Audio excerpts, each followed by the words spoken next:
what I wanted to do on video is talk through your ideas, Melissa, and see, like, we're going to do like a mini coaching session of sorts of like, what's been holding you back? Where is it that you want to go? And what are some of the things that might help you along that journey? And my hope is that other people watching this will gain some nugget from it as well on whatever they're creating with dance. Yeah. How's that sound? That was a big mouthful. So, yeah. So where I'm at, where I want to be at. Yeah. So tell us a little bit about what you've been doing right now, and yeah, what you see in the vision. Yeah. So I got my certification to teach hoop dance 2 years ago. And so I've been doing it. I've been teaching for the last 2 years, and it's really easy to approach a gym or, you know, some kind of fitness studio with hoop dance as fitness fun, because you can lay down the facts, which are you will burn 400 to 500 calories an hour, your heart rate increases, you're sweating, cardio, done. So it is fitness.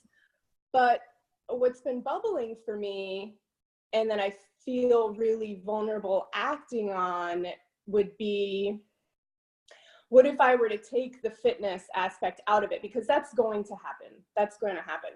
But like, what if I were to approach like a yoga studio or a meditation center with this hoop class as a movement meditation? Because there's so many things that are happening aside from the fitness aspect, energetically, where you really get to heal yourself through dance.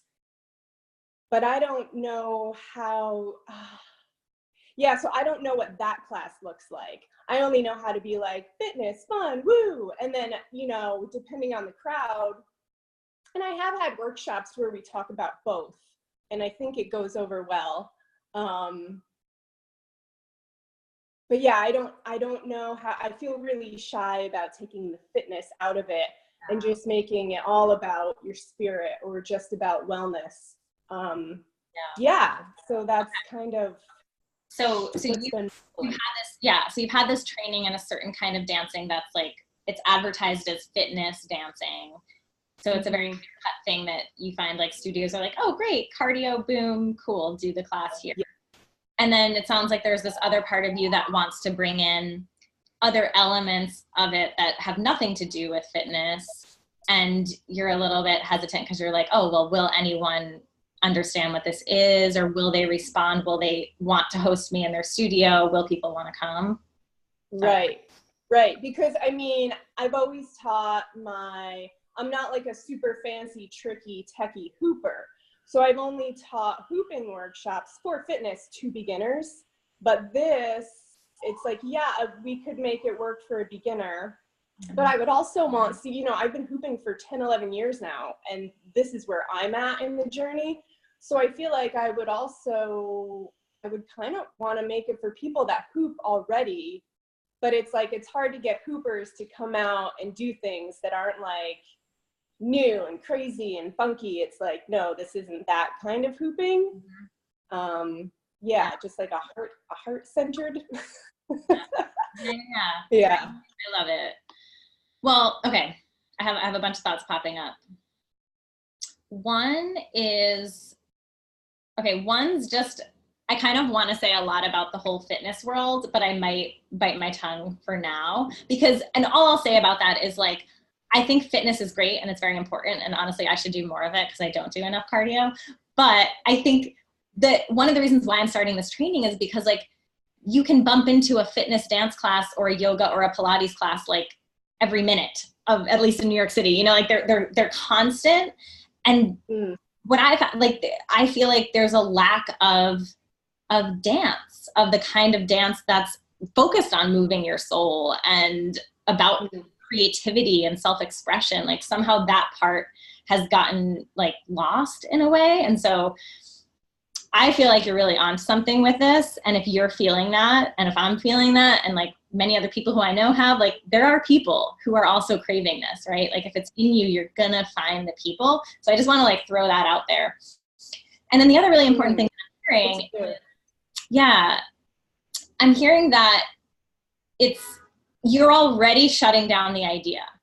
So you have this idea in you that's like, yeah, and like I heard you kind of talking about it, like moving my soul and something that, right, and you were like this, I don't even know exactly what you were saying word for word, but like I could feel your energy getting excited, and then you're like, but the problem is hoopers who do hooping don't want to come out and blah, blah, blah, blah, blah, blah, blah, right? So you've already shut down the idea. And this is something that happens often because our brains shut down the heart and the gut and the body because it's safer, because it's like, well, we don't know what that is, so no. We don't understand the feeling you're having. No. This is gonna bring up all those past rejections when you were in middle school. Nope, right?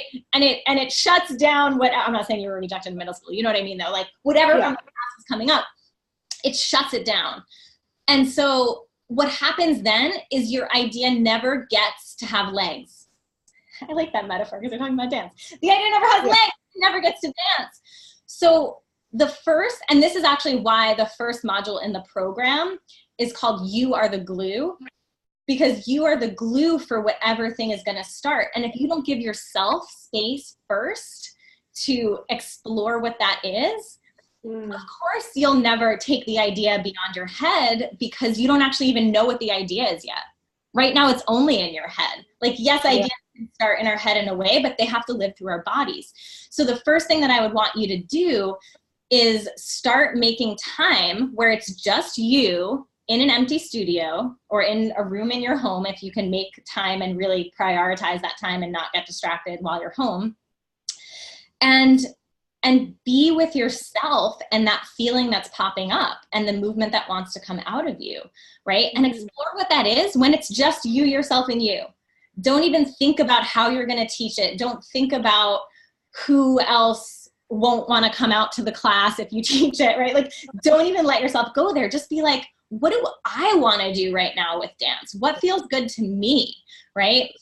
And start experimenting, start moving, and go back to the studio again the next day or the next week or whatever you have time for. But like, nurture you first and give the idea literal legs or arms, or if you don't have legs, if you're out there and you're disabled and you're working on a different kind of dance, right? Whatever body part is going to move, let that body part move. It's like there's a unique way that your body and your soul is calling you to move. So find out what that is first. And as you do that, then from there, that's where the shaping can come in. That's where we can then say, okay, cool. So this is naturally happening. Great. How do we shape that into something? How do you talk about it, right? Put language to it. Like all those details can come later, and that's part of what the whole process is, but like, it's got to start with you. So tell me what you're hearing in that, what's resonating for you, or what thoughts come up. Yeah, I like the idea of giving it legs, or if like the idea right now is like a potato in the Mr. or Mrs. Potato Head, like first give it legs, you know, go to that studio space with my idea. And then the next day, you know, maybe it has feet. The next day, maybe it has arms. Like let it grow. Like you said, like I'm shutting it down. I'm totally shutting it down. Like just let it breathe for a few days. How about that? And then what happens? You know? Yeah, it makes total sense. And it's great to have someone else tell me that I'm shutting it down, because I didn't hear myself say that.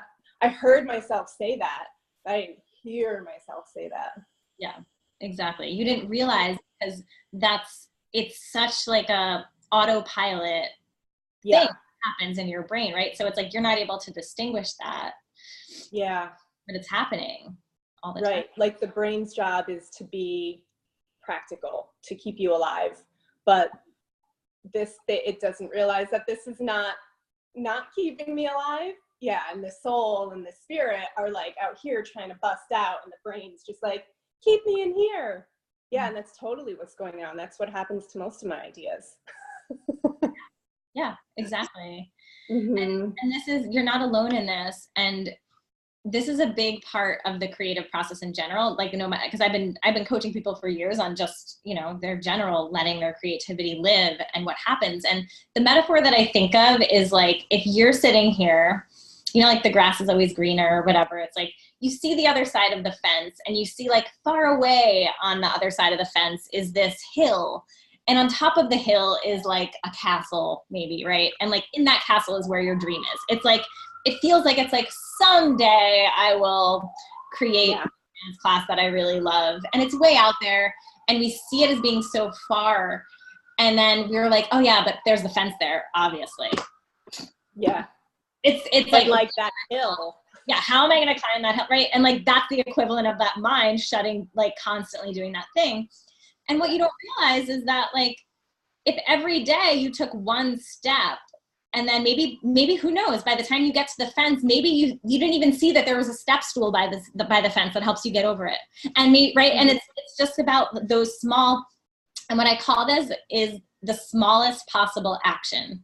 SPA, spa, your spa moments, your spa steps, the smallest possible actions. So instead of getting all way ahead of yourself and getting overwhelmed and shutting down the idea before you've even stepped, right? Boil it down. So for you, your smallest possible action step is getting studio space for yourself and experimenting with what's in you.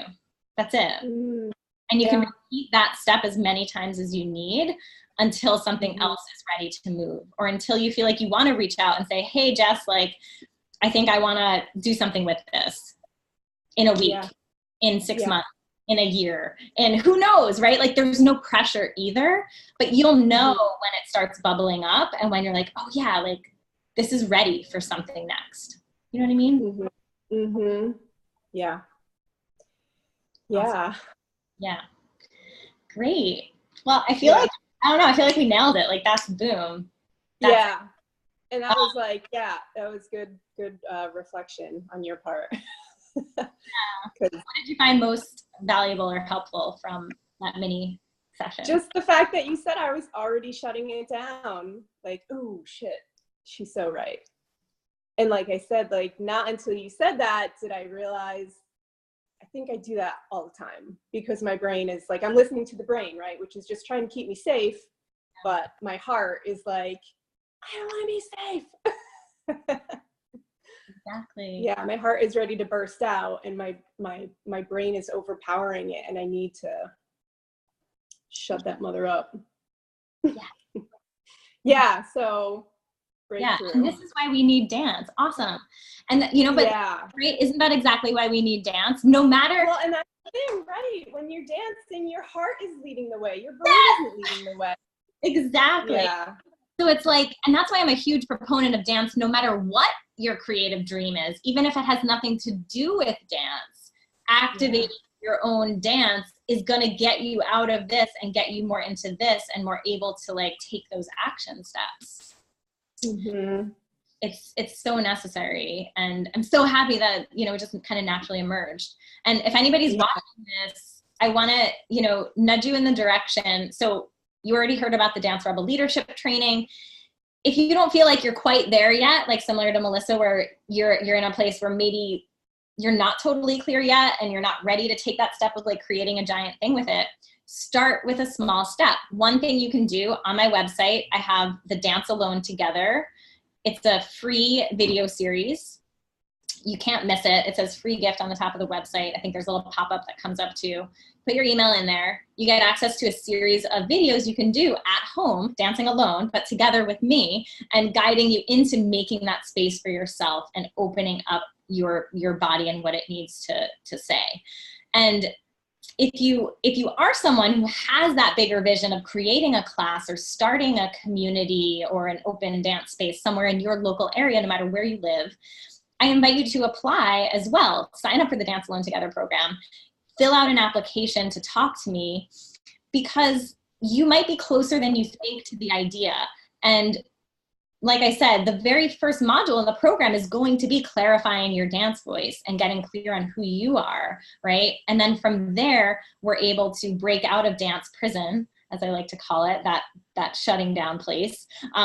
We're able to create an opening that other people can come into. We're able to, like, step by step, it will unfold. And before you know it, you'll be dancing a lot more.